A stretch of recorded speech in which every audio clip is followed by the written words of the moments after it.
Assalamualaikum warahmatullahi wabarakatuh. Jumpa lagi bersama kami di Nafazan OK, yaitu channel yang membahas usaha fotokopi dan percetakan serta mereaksi ide-ide usaha yang ada di sekitar kita. Kali ini kami akan mereaksi suatu jenis usaha dengan modal yakin saja seorang owner pebisnis usaha kecil bisa jadi jutawan. Dari judul video yang digambarkan seorang owner usaha dengan modal 1 jutaan sekarang sudah bisa mendapatkan omset 20 jutaan per hari. Video ini kami ambil dari sebuah channel Kawan Dapur. Untuk sobat Nafazan sekalian, silakan di subscribe di channel tersebut karena sudah membagikan video yang inspiratif ini. Yuk kita tonton video ini dalam hitungan 1, 2, dan 3. Dulu nyangka nggak Mas bisa sebesar ini? Nggak nyangka. Sampai sekarang pun saya nggak nyangka. Karena mimpi saya juga nggak terlalu sebesar ini. Waktu itu mimpi saya nanam jamur, jamurnya panennya segini, terus dijual ke pasar. Udah, saya tuh dulu pertama jual jamur, dapat uang 100.000 itu udah alhamdulillah. Udah nggak, ya udah puas gitu Mas. Nah, kalau sekarang Mas, kita satu hari pernah tembus di 24 juta. Jadi usaha jamur Borobudur ini dimulai tembus 24 tahun juta ya. 2013. Awal mula usaha saya itu di budidaya jamur atau di petani jamurnya. Terus 2016 kita ke pengolahan jamur.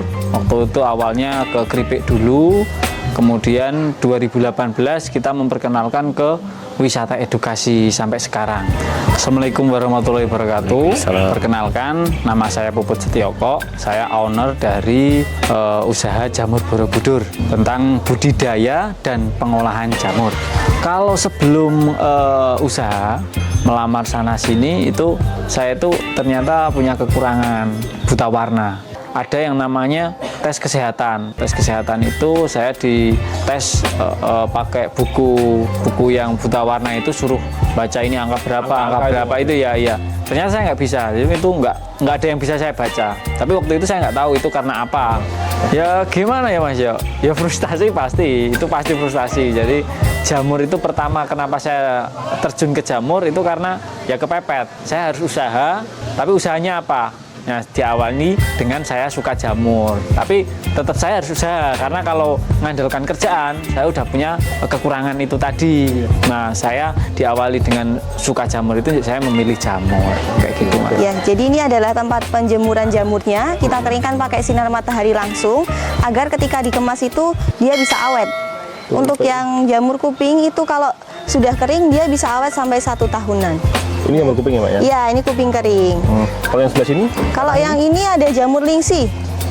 Jamur lingsi. Itu yang buat jamu atau gimana? Iya, ini untuk herbal. Ini termasuk jamur herbal. Tapi jamurnya nggak bisa dimakan karena teksturnya keras dan pahit. Ini jamur tiram ini Mas yang habis kita panen. Lalu kita suwir-suwir kecil seperti ini, dipisahkan antara bonggol dan daunnya. Setelah itu kita bersihkan. Kita cuci pakai air bumbu, masuk tepung kering, lalu digoreng. Ini proses apa Ibu namanya? Proses goreng. Goreng Ibu ya? Ini lagi dibumbuin. Mau dikasih tepung. Nah, tadi dicelup apa itu Bu? Air bumbu. Air bumbu? Iya. Isinya apa aja Ibu? Ini, ya ada bawang putih, telur. Kalau tepung keringnya, bumbunya garam, roiko, ya macam-macam. Digorengnya berapa lama Bu? 20 menit. 20 menit? Iya. Kalau kuping lama, setengah jam. Kalau yang hitam? Setengah jam. Setengah jam? Iya, prosesnya lama.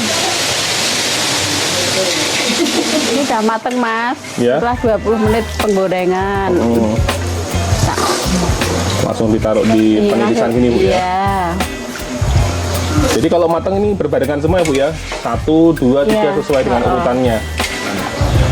Awal mula dulu itu sebenarnya saya penyuka jamur. Jadi saya kalau ibu ke pasar waktu itu dulu tak suruh beliin jamur, Kalau kecilnya dulu itu saya suka mencari jamur di kebun-kebun, karena kecil dulu itu nggak ada yang namanya jual jamur, jadi jamur itu nggak dibudidaya, cuma cari-cari di kebun. Nah itu saya penasaran kok bisa jamur sebanyak itu tiap hari ada di pasar. Nah itu saya keingintahuan untuk berbudidaya. Saya belajar ke Temanggung, ke Jogja, ke Windusari, mencari tahu proses budidaya jamur itu seperti apa, kayak gitu.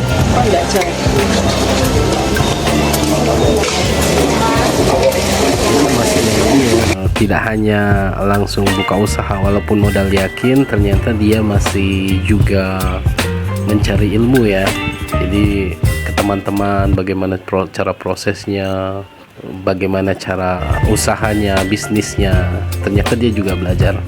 Jadi ini mungkin prosesnya learning by doing ya.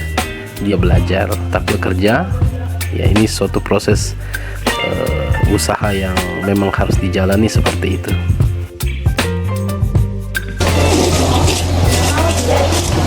Jadi setelah jamurnya digoreng, kita masukkan ke dalam spinner.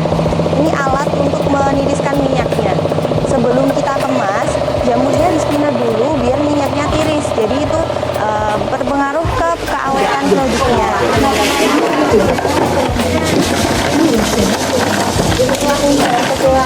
Dulu mengamali usaha ini modal berapa sih Mas? Kalau modal ya Mas ya, saya itu di bawah 1 juta waktu itu Mas. Usahanya aja belum jelas. Nah itu pasti ya kenapa Omah milih madai grajen, cuma nyampur grajen kayak gitu. Bahkan dulu saya itu produksi nyampur grajen cuma di depan teras ini Mas. Iya. Cuma satu kandi, cuma pakai motor kayak gitu. Jadi ya bener-bener ya emang kepepet. Pokoknya saya berpikir gini, pokoknya ini harus jalan. Karena kalau nggak jalan, besok kalau itu kan belum nikah. Besok kalau saya udah nikah, punya anak, nah mau diajak kemana kalau saya punya nikah, kalau punya anak gitu. Berarti dulu awalnya dikerjain sendiri Mas ya? Iya dikerjain sendiri, 2 tahun ini kerjain sendiri. Nah, kalau sekarang Mas udah berapa karyawan ini? Kita sekarang ada 16 Mas. 16 karyawan? 16, sama PKL yang gonta-ganti itu sekitar 5 orang. Berarti sekitar 21-an. 21? Iya. Gitu. Ini Mbak kalau dalam satu hari, itu bisa packing sampai berapa jamur seperti ini Mbak? Kalau untuk seharinya kita bisa 100 sampai 150 kardus untuk jamur tiram dan jamur kupingnya. Iya. Tuh, nah nanti dalam seminggu biasanya bisa jual sampai 1000 kardus. Apalagi kalau hari libur itu bisa lebih ya Mbak ya? Iya, tuh tergantung rame enggaknya wisatawan juga. Nah mulai dari titik balik keramainya itu kapan Mas? Setelah nikah. Setelah nikah? Iya. Jadi setelah nikah, ini nggak tahu emang rezekinya orang setelah nikah mungkin seperti itu, tapi kita mulai naik itu mas setelah nikah. Istri dulu kerja di koperasi, terus saya nekat suruh istri keluar, istri tak suruh fokus ke pengolahannya, karena saya nggak bisa toh, saya fokus di budidaya, terus olahan itu baru sedikit, terus pemasarannya secara tak langsung kita dipaksa harus dibungkusin kecil-kecil, ditawarin ke warung, harus ditawarin ke sana, ke sini, ke sana, ke sini. Otomatis branding kita mulai dikenal. Nah akhirnya mulai dari situ, mulai paling naik itu ketika didatengin ada Pak Sandiaga, ada Pak Ganjar, terus yang lain mengikuti kayak bupati-bupati juga ke sini, di up juga, masuk ke YouTube, kadang artis juga. Nah itu udah mulai naik sampai sekarang. Itu Mas, dulu awalnya tuh jualnya kemana? Ke warung-warung Yang apa? kemana? Yang keripik. Iya, keripik itu dulu kita bungkusin 20 gram, kecil-kecil itu, kita jual ke warung soto, Angkringan gitu Mas ya? angkringan, warung mie ayam. Jadi kita bikin toples yang kayak kalau di nasi goreng kayak toples besar kerupuk itu kita bungkusin 20 gram, satu toples itu isi 40. Itu satu bungkus itu kita jual 1.300, yang mereka jual 2.000. Jadi mereka di 700, saya di 1.300. Awalnya dari situ sekarang sampai besar segini Mas ya? Ya sekarang jadi tempat oleh-oleh, adalah salah satu andalan oleh-oleh di Borobudur yang benar-benar pembuatannya di Borobudur, benar-benar asli oleh-oleh dari sini kayak gitu. Masukan saya untuk pengusaha pemula itu harus siapkan mental. Jadi ya, jangan pernah membahas tentang modal, karena awal-awal usaha itu pasti bertanya modalnya dari mana, terus saya mulai dari mana. Tapi yang penting itu niat, terus siapkan mental, itu aja sih.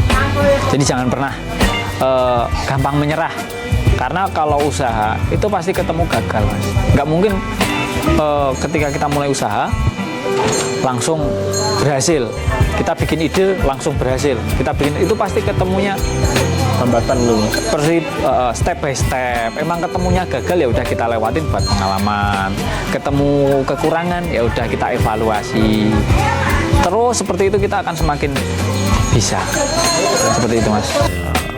Itu yang disampaikan oleh seorang owner ini tadi dari channel Kawan Dapur ya Sobat Nafazan. Silakan saja di subscribe channel ini karena memberikan video yang inspiratif sekali. Jadi dari video ini kita bisa mendapatkan ilmu ya, bahwasanya ketika kita berusaha itu perlu niat yang pertama, yang kedua ya perlu mental ya, karena usaha itu tadi katanya nggak bisa kita berusaha itu akan mendapatkan untung secara tiba-tiba, tapi akan mengikuti juga kegagalan-kegagalan. Jadi kegagalan itulah yang menjadi sejarah hidup kita nanti untuk mengarungi usaha-usaha selanjutnya. Jadi sebenarnya ini sangat inspiratif dan langsung dari orang yang melaksanakan usaha itu tersendiri ya. Oke, Sobat Nafazan sekalian, semoga apa yang kita reaksi ini bisa mendapatkan ide-ide usaha bagi kita dan bisa membuat lapangan pekerjaan ya di sekitar kita, bahwasanya usaha itu yang penting kita kerja dulu, jangan takut gagal, siapkan mental ya. Itu saja Sobat Nafazan sekalian, kita tutup. Wassalamualaikum warahmatullahi wabarakatuh.